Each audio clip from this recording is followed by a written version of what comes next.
Hi friends, నమస్తే. తమిళనాడులో మొదట కాంగ్రెస్ 20 ఏళ్ళు, అలాగే డిఎంకే 26 ఏళ్ళు, అలాగే అన్నా డిఎంకే 30 ఏళ్ళు పాలించి అక్కడ కాంగ్రెస్ తరువాత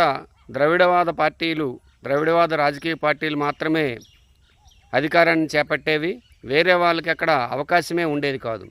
అలాంటిది రాజకీయ పార్టీ పెట్టి 2 సంవత్సరాల్లోనే అతి తక్కువ ప్రచారం చేసి టీవీకే పార్టీ స్థాపించినటువంటి విజయ్ సీఎం కాగలిగారు. ఇది ఒక పెద్ద కేస్ స్టడీ. అక్కడ ద్రవిడవాదం అనేది అంతరించిపోతుంది అని కొంతమంది అంటున్నారు, కానీ ఇక్కడ విజయ్ కూడా టీవీకే పార్టీ విజయ్ కూడా సేమ్ ద్రవిడవాదాన్ని కొనసాగిస్తున్నారు. ఎందుకంటే ఆ ద్రవిడవాదాన్ని పుట్టించినటువంటి పెరియార్ రామస్వామిని ఆయన ఒక ఆరాధ్య దైవంగా ఎప్పుడైతే చెప్పారో అప్పుడే ఆయన ద్రవిడవాద రాజకీయాన్ని ప్రోత్సహిస్తున్నట్టు లెక్క.